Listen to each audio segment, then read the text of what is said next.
ఏదో కాదు శాపం, దాని నుంచి విడుదల సిలువలో ఉంది. ఎన్ని తరాల శాపమైనా సరే నువ్వు పశ్చాత్తాపడి పాపాన్ని ఒప్పుకుని విడిచిపెడితే చాలు. దానికి డైవర్స్ ఇవ్వాలి, పాపానికి లోతుగా అడుగులు వేయాలి. అప్పుడు మనిషి హృదయం మారదు. లేదా పాపానికి మనిషి హృదయానికి విడదీయరాని బంధం, వేరే ఒక క్షణం కూడా ఉండదు. అది షాడోని నువ్వు ఆగవే, ఎంతసేపు నా వెనకాల వస్తావు, కాసేపు ఉండు, నేను చర్చికి వెళ్తున్నానంటే ఆగుద్దా? షాడో అంటే నీడ, ఆగుద్దండి? ఆగదు. సేమ్ పాపం కూడా అంతే. ఎక్కడ దేని ద్వారా పోతే ఒక యేసుక్రీస్తు రక్తం ఉందో నువ్వు పశ్చాత్తాపడి పాపం ఒప్పుకుంటే తప్ప, అన్నిటినీ జ్ఞాపకం చేసుకుని క్రీస్తు రక్తంలో కడగబడి తప్ప ఆ కర్సెస్ అయిపోతాయి, లేదా అవి వెంబడిస్తాయి. నేను గొప్ప మేధావులు అనేవాళ్ళని చూశాను, ఐశ్వర్యవంతులను చూశాను, ఆఫీసర్లను చూశాను, మినిస్టర్లను కూడా చూశాను. నేను వాళ్ళ పరిస్థితులు వాళ్ళ కంట్రోల్ లేక, ఏమవుతుందో అర్థం కాక, ఏమీ చెయ్యలేక, చేత కాకాలు ఉండిపోవటం, బిడ్డలను కంట్రోల్ చేయలేక, భార్యను కంట్రోల్ చేయలేక భర్త, భర్తను కంట్రోల్ చేయలేక భార్య. ఓ చెల్లా చెబుతా, అన్న 498 కేసు కూడా పెట్టానన్నా, ఆయన నా హస్బెండ్ మారలేదన్నా. కౌన్సిలింగ్ ఇప్పించానన్నా మహిళా మండలితో, అయినా మారలేదన్నా. పరాయి స్త్రీ తిరుగుతాడన్నా. ఈ మధ్యన ఒక నన్ను సేవకుడు కలిశాడు. ఆయన చెప్తున్నాడు, అన్న అయ్యా ఇగో మా కుమార్తె నా బిడ్డకి అలా అబ్బాయిని ఇచ్చి పోలీస్ జాబ్ చేస్తాడు, అతను పెళ్లి చేశాను. డైరెక్ట్గా నా అమ్మాయికి ఏం చెప్తుంది తెలుసా? నాకు వేరే అమ్మాయి అంటే ఇష్టం, రైట్? ఆ అమ్మాయితో మాట్లాడుతూ ఉంటాను, మధ్య డిస్టర్బ్ చేయి, త్వరలో అమ్మాయిని పెళ్లి చేసుకోవాలనుకున్నాను. నేను ఎవరు చెప్పినా ఆగను, నేను చెప్పి చేస్తా, అది నా స్టైల్. 5 ఏళ్ళ నుంచి ఇదేనంట. నేను ఆ సేవకురాలతో సలహా చెప్పా, సంథింగ్ రాంగ్, మీరు రాంగ్ వేలో ఉన్నారు, పరిస్థితులు నీ కంట్రోల్లో ఉండాలా, నీ కంట్రోల్లోకి వచ్చేయాలి నీ బిడ్డలు. ఇంకేం చెప్పు, ఇంకొక కుమార్తెక ఎట్లాగయ్యా, అట్లా ఎవరిని అవమానపరచాలని కాదు. సేవకుడైనా, సువార్థికుడైనా, సామాన్యుడైనా నువ్వు దేవుని మందిరానికి వచ్చి రక్షణ పొందితే పరిస్థితులన్నీ నీ కంట్రోల్లోకి దేవుడు ఇస్తారు. నువ్వు ఏలుతావు తప్ప వారు నిన్ను ఏలరు. అప్పిస్తావు తప్ప అప్పు చెయ్యవు. తలగా ఉంటావు తప్ప తోకగా ఉండవు. సమస్య ఒకవేళ రాదని చెప్పను, వచ్చినా దాన్ని నువ్వు పేక పట్టుకోవచ్చు. గెట్ అవుట్ సైట్ అన్న. ఎందుకు వచ్చావే నువ్వు? ఎవడిచ్చాడు నీకు అధికారం? ఒకవేళ పాపం ఎంటర్ అయిందా బిడ్డల్లోకో, భార్యలోకో, భర్తలోకో, ఎవరిలోకో, నువ్వేం మాట్లాడో తెలుసా? లోతైన రక్షణ పొందితే రోమపత్రిక 6:14 చదువుకోండి, అందరూ అండర్లైన్ చేసుకోండి. మీరు కృపగే గాని ధర్మశాస్త్రమునకు లోనైన వారు కాదు. పాపము మీ మీద ప్రభుత్వం చేయదు. పాపము మీ మీద ప్రభుత్వం చేయడానికి దానికి అధికారము లేదు. ఇక తాగు, నీ భార్యను కొట్టు, సైతానికి రెచ్చగొడుతూ ఉంటాడు. నువ్వు శాపగ్రస్తుడు అయితే ఆ తప్పు చేయి, ఆ సినిమా చూడు, ఆ సీరియల్ చూడు, శాపగ్రస్తుడు అయితే వాడు కంట్రోల్ చేస్తాడు. నువ్వు లోతైన మారు మనసు పొందితే, లోతైన రక్షణ పొందితే, క్రీస్తుకు నీకు రిలేషన్ ఏర్పడితే, కృప దేవుల్లో ఉంది, ధర్మశాస్త్ర ఉగ్రత నీ మీద లేదు, నా శాపాన్ని సిలువలో కొట్టేస్తాడు అని నువ్వు ఈ అవగాహనతో రక్షణ పొందితే, కొంతమంది ఎలా రక్షణ పొందారో తెలుసా? బాప్తిసం తీసుకుంటారు, మనసును మార్చుకోరు, పశ్చాత్తాపడరు, పాపాన్ని విడిచిపెట్టరు. మరి కొంతమంది ఎలా బాప్తిసం తీసుకుని తెలుసా? పెళ్లి కోసం తీసుకుంటారు. ఎందుకని? ఆ పాస్టర్ గారు ఇవ్వడం. నువ్వు బాప్తిసం తీసుకుంటే నేను పెళ్లి చేస్తానంటాడు. ఆయన కొన్ని లెక్కలు ఉంటాయి. పెళ్లి కోసం బాప్తిసం ఇవ్వచ్చా అండి? యేసుక్రీస్తుని మోసం చేస్తున్నారు చాలామంది సేవకులు. నేనేమను అట్లా ఎక్కువకుండా పెళ్లి చేసుకోమంటాను, లేదా మారు మనసు పని చేసుకో. ఎవరిని మోసం చేయడానికి? దేవుని మోసం చేయడానికి. అవతల బాప్తిసం రక్షణ పొంది అనుకుంటా ఉంటారు. ఆ తర్వాత వీడు ఏషాలని వేస్తూ ఉంటాడు. అల్లుడు కాదు, ఇంటికి శనిగాళ్ళకి వెళ్తాడు, ఇంటికి ఇస్కరియోతు యోధాలాగా. ఆ డబ్బు సంచి నొక్కేసినాడు. అక్కడి నుంచి కళ్ళని ఎక్కడ? అత్తగారు మామగారి మీద, ఆస్తి మీద. పరాన్న జీవుల్లో అత్తమామల ఆస్తుల మీద ఆధారపడి తేగపోతే తన్నేవాళ్ళు, కొట్టేవాళ్ళు, తిట్టేవాళ్ళు ఉన్నారా లేరా సంగతి. నేను ఒక్కటి చెప్తున్నా, ఒకవేళ నీ అల్లుడు అలా చేస్తున్నాడా, మామ అత్తలైన మీరు ఆ కర్సెస్ నుంచి బయటికి రాలేదు, లేదా అలా ఆ పాపిస్తుడు నీకు ఎందుకు దొరికాడు? ఒకప్పుడు నేను మా వాళ్ళకి అలాంటి వాడిని దొరికా. 5-6 సంవత్సరాలు నేను పెట్టిన తిప్పలు మామూలు తిప్పలు కాదు. అది నాకు అర్థమైతే కదా దయ్యం నాలో ఉండేట్టు చేయించింది. అసలు ఆ ఇంటి మీద కాకి మా ఇంటి మీద వాలకూడదు. ఎవరింటిది? అమ్మగారు వాళ్ళ ఇంటి మీద కాకి. వాళ్ళు ఏం తెచ్చి నా ఇంట్లో ఎంటర్ అవ్వకూడదు, వాళ్ళ అమ్మాయితో మాట్లాడకూడదు. అప్పుడు ఈ సొల్లు ఫోన్లు లేవు. ఇప్పుడంటే హలో నిమిషానికి కాన్ఫరెన్స్లు, ఓకే, ఏమీ లేవు, రాకూడదు. ప్రెగ్నెంట్గా క్యారింగ్ టైంలో కూడా ఏదో పట్టుకొచ్చారో లేదో, పట్టురావాలి కదా, ఏదో ఆచారాలు ఉంటాయి కదా అని పట్టుకొచ్చారు. బయటపడే నువ్వేం కావాలి డబ్బులు ఇస్తావు వండుకోమన్నాను. ఏమండి, వంట చేసుకోవడానికి మనీ ఇచ్చాను, కానీ ప్రేమను ఇవ్వగలమా? తల్లిదండ్రుల అభిమానాన్ని ఇవ్వగలమా? తెలియదు నాకు. ఇక నేను కావాలి వాళ్ళు కావాలి తెలుసుకో. వాళ్ళు కావాలంటే ఆడితో పాటు వెళ్ళిపో, అవసరం లేదు. నేను కావాలంటే ఇక్కడ డబ్బులు ఇస్తా, కొనుక్కో లేదా చేసుకో, ఇది ఇస్తాయి. సొంత చెల్లి పెళ్ళి అయితే వెళ్తానికి లేదు. వెళ్ళావా నీ ఫోటోకి దండెత్తం కామని పెళ్లి చేసుకుంటా అన్నాను. అంత రఫ్గా ఉండేవాడు. వీడు అట్టగా చేస్తాడేమో అని వెళ్ళేది కాదు, భయవేసి. పైకి నువ్వే కావాలనేది, లోపల సచ్చినోడు అర్థం. ఎంత ఎవరికైనా బాధ ఉంటుంది కదండి. ఇటు సస్తే బాగుండి తిట్టుకునేదంట. నేను మారుమోసి పొందిన తర్వాత చెప్పింది నాకు. అంత ఏడిపించా, నాకు తెలియదు. తర్వాత నేను ఎప్పుడైతే ఆ మారుమోస్ మీటింగ్లకు వచ్చానో అప్పుడు అర్థమైంది, no no no no no no no no దురాత్మల పనులు, ఇవి శాపం. ఇది అందుకనే బహుశా వాళ్ళకి శాపం ఉండొచ్చు, నాకు శాపం ఉండొచ్చు. నాకు నెమ్మది లేదు, వాళ్ళకి నెమ్మది లేదు. ఎప్పుడైతే నేను మారుమోస్ పొందానో నాకు ఇది అర్థమైందో, శాపగ్రస్తులే పనులు చేస్తారు, నేను చేయకూడదు. నాకు ఎప్పుడైతే అర్థమైందో అంటే వెళ్ళి నా మెసేజ్ని క్షమాపణ అడగడమే కాదు, అత్తమామలకు క్షమాపణ అడిగాను, తల్లిదండ్రులకు క్షమాపణ అడిగాను, కొట్టినోళ్ళకి క్షమాపణ అడిగాను, దొంగిలించిన వాడిని తిరిగి ఇచ్చి. ఎందుకని? ఆ కర్సెస్ శాపం పోవాలి. జక్కయ్య తిరిగి ఇచ్చేసాడు లోకసువార్త 18వ అధ్యాయంలో. నాకొద్దు, నేను అబ్రహాం కుమారుడుగా, అబ్రహాం యొక్క వాగ్దానం నాకు కావాలి, అబ్రహాం యొక్క ఆశీర్వాదం నేను పొందాలి, నన్ను దేవుడు గొప్పగా దీవిస్తాడు. ఏ కట్నం నాకు ఇలాంటి ఏం వద్దు, నేను నుంచి 1 రూపాయి కూడా నాకు వద్దు, నేను బాధపరచాను. ఇంతవరకు నేను అలా ప్రవర్తించాను, నాకొద్దు అని మానేశాను. అదేందండి, ఆయన కరుణ బట్టి చెప్తున్నాను. ఈ రోజున ఆ రోజు నాకు ఉన్నదానికంటే 100 ఎక్కువ దేవుడు దీవించాడు. గట్టి చెప్పబడి దేవుడు మహిమపడదాం. ఇప్పుడు చెప్పండి, ఇప్పుడు ఒకసారి ఆలోచించాను. Something wrong. బిడాని అల్లుడు కానీ కుమార్తె కానీ జీవితం సరిగ్గా లేదా, కుమారుడు జీవితం సరిగ్గా లేదా, బిడ్డలు మాటిమాటికి ఏదన్నా బలహీనలు అయిపోతున్నారా, సంథింగ్ నువ్వు నేను సరి చేసుకోవాలా. సరి చేసుకుంటే పరిస్థితులు నువ్వు ఏలుతావు.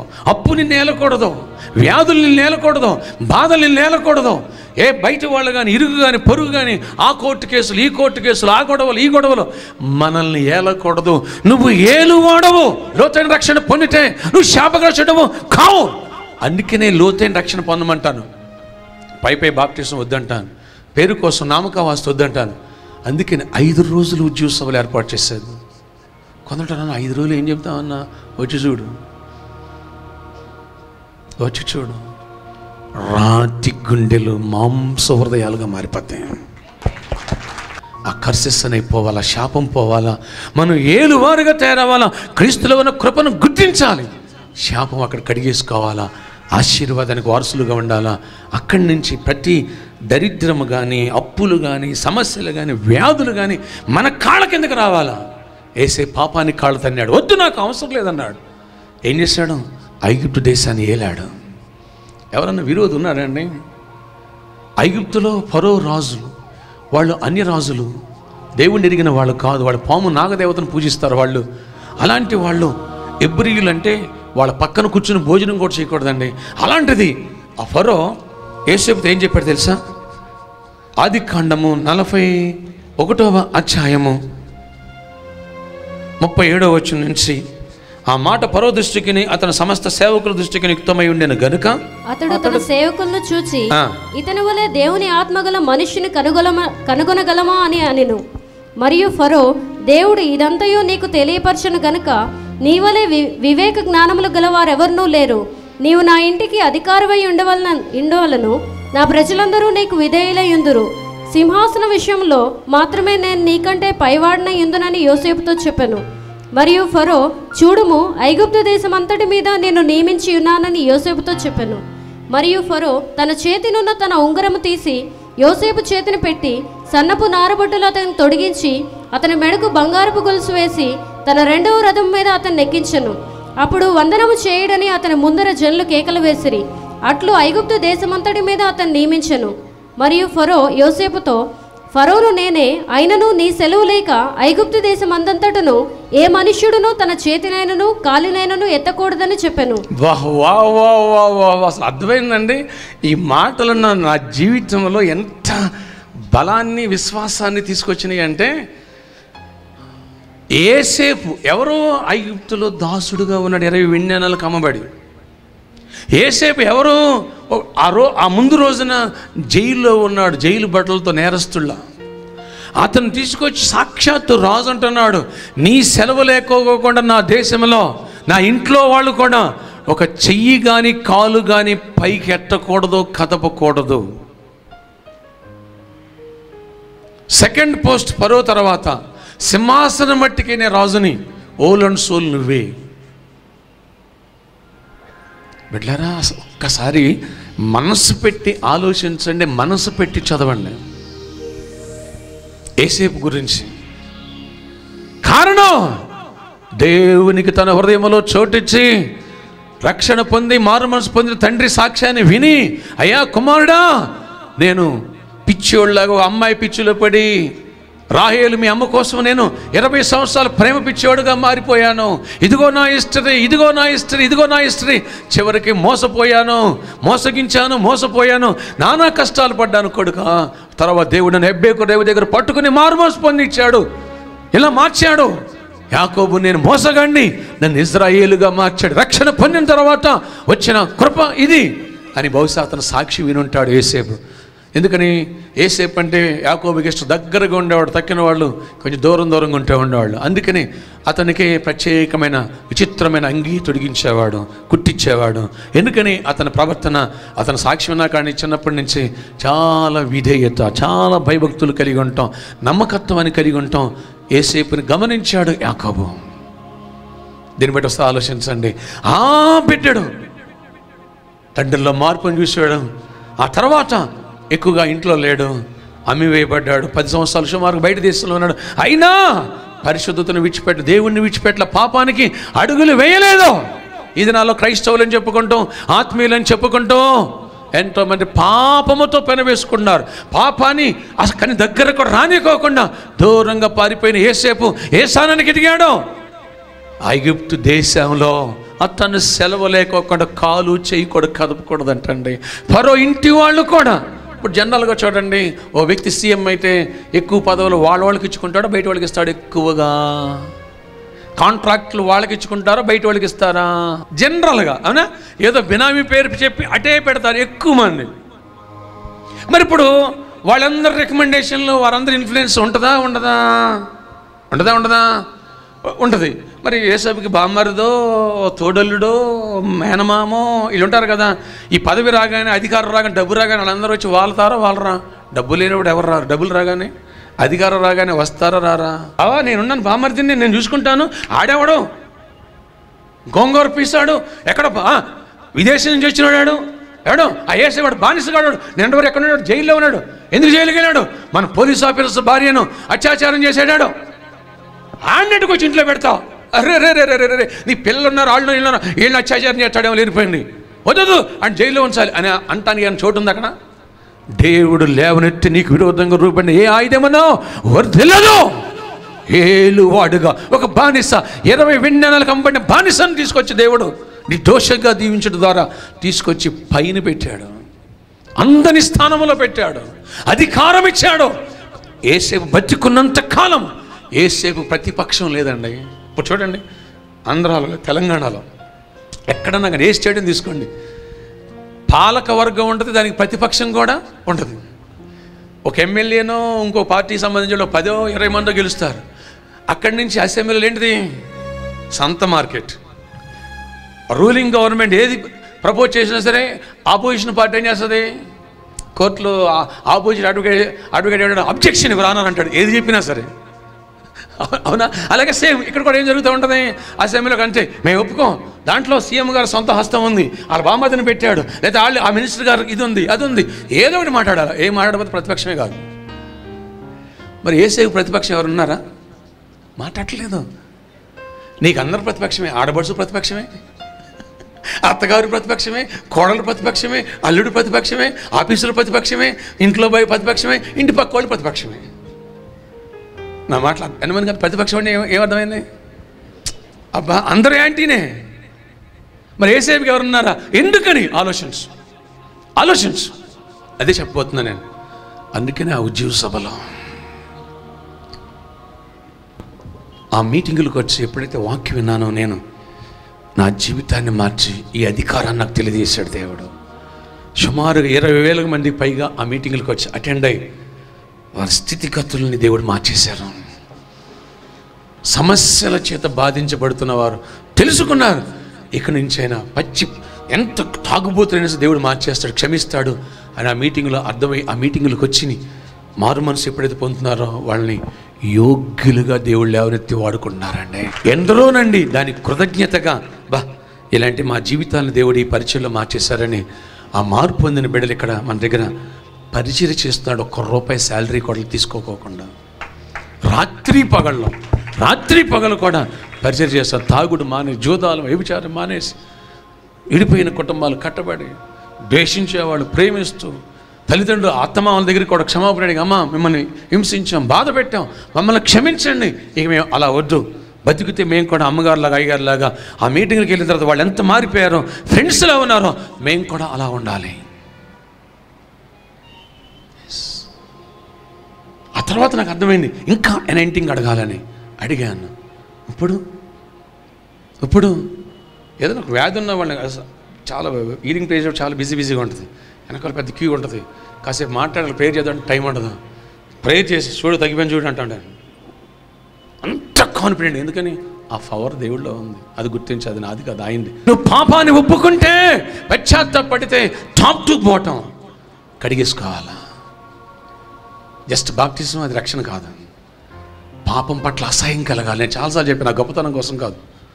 ఒకప్పుడు నేను 6 years నామినల్ చర్చిలో ఉన్నాను.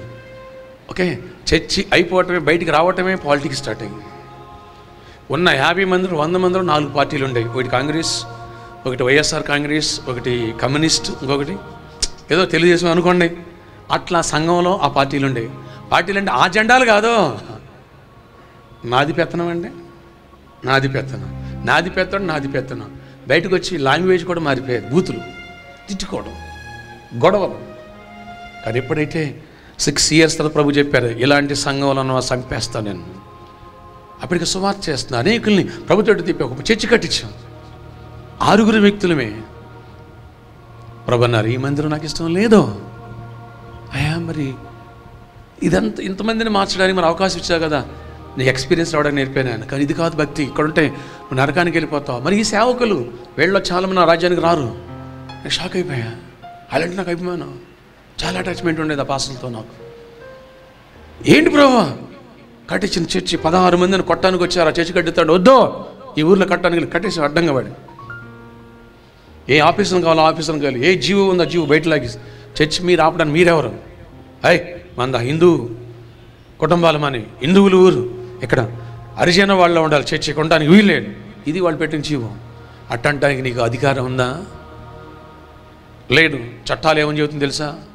ఆనాడు సుమారుగా 15 ఏళ్ల క్రితం నేను వాదించిన వాదన ఆ ఊరు ప్రెసిడెంట్స్తో, ఎమ్మెల్యేలతో ఏంటి తెలుసా? డెమోక్రసీ మనకుంది, మనం ఏం చేయొచ్చు, ఏ మతం అయినా ఎవరైనా ఆరాధించుకోవచ్చు. That's all. ఎలా ఆపాలో అర్థం కాల. చివరి 16 మంది కొట్టడానికి వచ్చారు, చంపేయడానికి వచ్చారు. వెనలో నేను మందిరం కట్టాను. తర్వాత ప్రభు చెప్పారు, ఇక్కడ ఉండొద్దు, ఈ సంఘంలో ఉండదు. ఏంటి ప్రభు, పలానా మీటింగ్కి వెళ్ళి నేను వెళ్ళను. 2 years వెళ్ళడానికి ఇష్టపడినా. లాస్ట్కి యాక్సిడెంట్కి అప్పగిస్తే అప్పుడు బ్యాండేజ్తో వెళ్ళాను. ఏంటయ్యా నీ దగ్గర ఏముందయ్యా? ఆ సేవకుడు వచ్చి చూడయ్యా, నీకు తెలుస్తుంది, నేను ఒక పెద్ద సేవకుడు కొడుకునయ్యా, 92 సంఘాలు ఉన్నాయా మాకు. మా డాడీ ప్రెసిడెంట్ అయ్యాటికి, ఆయన కుమారునయ్యా నేను 4 సంఘాలు నడిపించేవాడినయ్యా. కానీ ఈరోజు అవన్నీ విడిచిపెట్టేసి ఇదిగో అలా నేను కూడా ఆ మీటింగ్లకు అటెండ్ అయ్యాను, సేవకుడు అయ్యిండు కూడా. అప్పుడు నా జీవితాన్ని ఎలా మార్చాడు, విడిపోయిన నా కుటుంబాన్ని ఎలా కట్టాడు. అక్కడి నుంచి దేవుడు ఎలా భక్తి నేర్పితే ఎలా అడుగులు వేస్తుందని తన సాక్షి ఎప్పుడైతే చెప్పాడో అంటే విరగ్గొట్టబడ్డాను, కన్నీరు కార్చడం మొదలుపెట్టాను. ఈ రోజుల్లో కూడా ఇలాంటి భక్తి ఉంటుందా? ఉంది. అప్పుడు వెళ్ళి ఆ వాక్యాలు విన్న తర్వాత నా జీవితాన్ని దేవుడు అప్పుడు పట్టుకున్నారు, అప్పుడు మార్చారు. అప్పుడు ఆశ్చర్యపోయాను అక్కడ సాక్ష్యాలు విని.